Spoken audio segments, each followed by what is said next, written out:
C'est aberrant quoi. Marita, c'est frustrant. Sérieusement. Et tu sais, c'est fait à dessein. Mais oui, bien sûr. C'est bien C'est calculé. fait à dessein. Aujourd'hui seen entreprise bi nga xam ne teg nañ ko mooy créer une fissure entre le premier ministre et le président de la République. Et ils sont en train de réussir le coup. Parce que tey képp ku frustré day joxoñ le président de la République. Oui. te xam nga la moo si grave. dañoo dem ba wàcc léegi président de la République ñu ngi dugg ci ay débat de famille. waaw léegi fa lañ bëgg a yóbbu mbir mi de. tu vois un peu. dem nañ ba léegi non seulement joxoñ nañ président de la République ne ko yow lu njiit yow yaay njàkk mais léegi dañoo wàcc ci loolu di xool les éventuelles connexions yi tax ba président baralul jéegoom tu vois c'est grave. Et à ce niveau-là moi je tiens à dire à tous ces gens-là les patriotes. Que ça c'est pas le débat. Non, non. Ne tombez pas dans ce piège-là. Oui. soxna njiitum réew ku mu bokkal ak ku mu àndal ak ku muy génn la ku muy teewal ça c'est pas le débat. On a élu un président c'est un président moom la ñuy waxal fi ñu leen bëgg a dugal ce terrain glissant là. benn objectif lañ ci am. mooy créer davantage de fissures entre le premier ministre et le président de la République. kese. parce que tey ñi leen di génneel ay photo di leen woon soxna njiitum réew mi ak sërëm boobu nekk soxna Oumar Youm fële lañ bokk ca gars yi lañ bokk ca kununaay lañ bokk. Oui, oui, bien sûr. mais ñoom ñoo leen di manipuler. Oui. Pour essayer de vous expliquer que s'il y a inactivité du président de la République c'est certainement à cause des liens de parenté que sa femme a avec bu leen dugg ci loolu. loolu dafa alors mënul que nekk c'est sax. différent. c'est différent. La famille c'est la famille. La famille Le c'est de pouvoir, l'autre côté. le Bàyyi pouvoir. leen bu leen manipuler. Malheureusement je vois des gens qui essaient d'expliquer non non non. Et puis même la vidéo qui circule, ça date de quand? Ça date de quand? 2022. Il faut arrêter ñiy dugal vidéo yi mooy c'est même kunu naa la. ñoom la de. waxoon naa ko fi dama ko fi waxaat. ñoo kenn ñëw jël vidéo bind ci rawaan bu Sonko ne leen vous pouvez maintenant comprendre la posture du président. te kulu naay nag dañu am yoon dañuy jël seen tur teg ci bu Sonko. Voilà. mu mel ni ñoom ay patriotes lañu alors que duñu daraay patriote. Waaw. c'est fait à dessein. mais noonu la ñuy def nag pour manipuler les gens. Et malheureusement il y a des gens qui tombent ci piège boobu. Malheureusement le débat ce n'est pas l'épouse du président. Ce n'est pas sa famille. Ce n'est pas ça. mais ñi koy def dañ koy def à dessein. La sortie de Oumar Youm là c'est fait à dessein. moo ko tay de. C'est pour créer encore remuer le couteau dans la plaie C'est ça. pour gën a frustrer les patriotes. moo tax ñëpp xëy di demander quand même justice pour nos man nag foofu dama si am benn taxawaay. oui. Président il est temps de réagir. Ouais, surtout. Il est temps de réagir parce que ce vide là ce manque de réaction là par rapport à ça ce mutisme là ça va conduire à une frustration généralisée. C'est ça. Parce que nit yi boo amul loo teg seen loxo lu concret lu leen neex la ñuy xalaat. Oui. mënoo leen tere xalaat. Non, c'est vrai. gis nga doyen man ce que je dis ci loolu dama ne gis nga tey le plan de redressement bi Ousmane Sonko présenté. Ouais. C'est-à-dire c'est un plan qui est très important. gis nga bu fekkoon dafa réussir à 100%. te question yi nga xamante ne c'est des questions immatérielles jëm ci wàllu justice ak yu demee noonu réglé wuñ ko c'est-à-dire tâche lay doon et tâche boo xamante ne dafay am ay conséquences politiques yu am doole ci échéance yi di ñëw.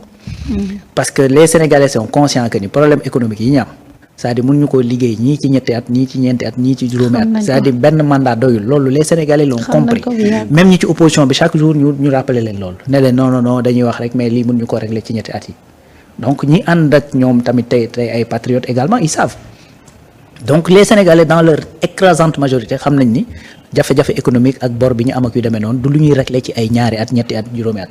mais par contre ces questions là jëm ci wàllu kii bi imagine keroog maa ngi koy wax ci benn plateau ma ni man ñi décédé ak ñi ñu tëj awma ci mbokk xaw ma ci nit personnellement. pourtant tellement affaire bi dafa ma touché ba nga xamante ne man sama kër dama fa am tableau boo xamante ne dafay récapituler avec des dates. mais oui. tu vois donc man Média 28 am nañu émission boo xamante générique bi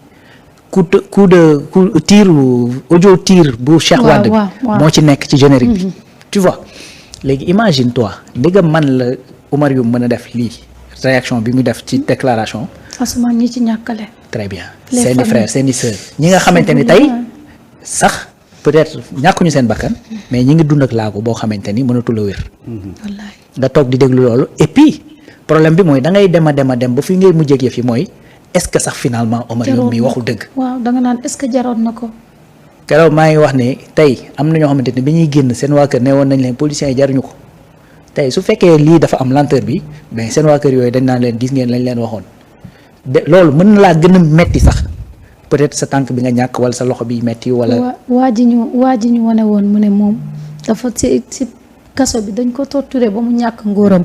kooku la lay dund ci àdduna exactement ñu xañ la famille. tu vois donc. léegi nag imaginer quelqu'un waaw di dund loolu. waaw toog gis ñi ko teg. waaw.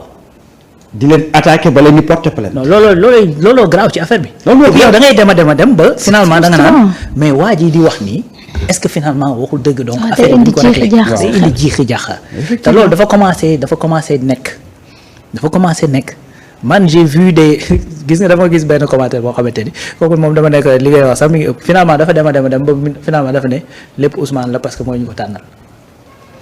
mais oui. tu vois donc gis nga ce qui est en train de se passer nii c'est-à-dire si on règle pas ça très rapidement je te garantis que dana nekk loo xamante ni day dabaat gars yi.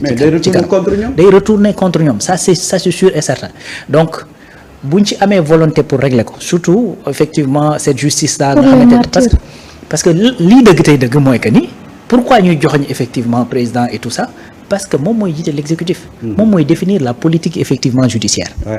c'est-à-dire tey hiérarchiquement parlant mën nga instruire ce ministre ne ko tel dossier prioriser ko. on sait comment ça se passe lan mooy hiérarchie tey su fekkee ni exemple bi ma doon joxe dama ne Sénégal dañu am problème investissement. Premier ministre ne désormais bépp dépense d'investissement bu ñuy def dañ ko indi. primature xam nga lu tax pour ñu xool ban mooy priorité. waaw parce que effectivement c'est le chef moom mooy chef hiérarchique gu gaxe donc bu fekkee dafa ne prioriser leen bii. duñ def lu du prioriser boobu. donc ni mu mën a xewee ci investissement yi xew ci Cheikh Tiba ak ñoom seen mais noonu la mën a xewee également dans la justice mooy que ni soo waay très rapidement imaginer keroog bi procureur di génn def loolu avant procureur di génn ñaata coow fi am. ñaata coow. président ci boppam da cee dugal ba ni peuple bi am nañu raison war nañu mën a def pression sur la justice mais ba gars yi génnee.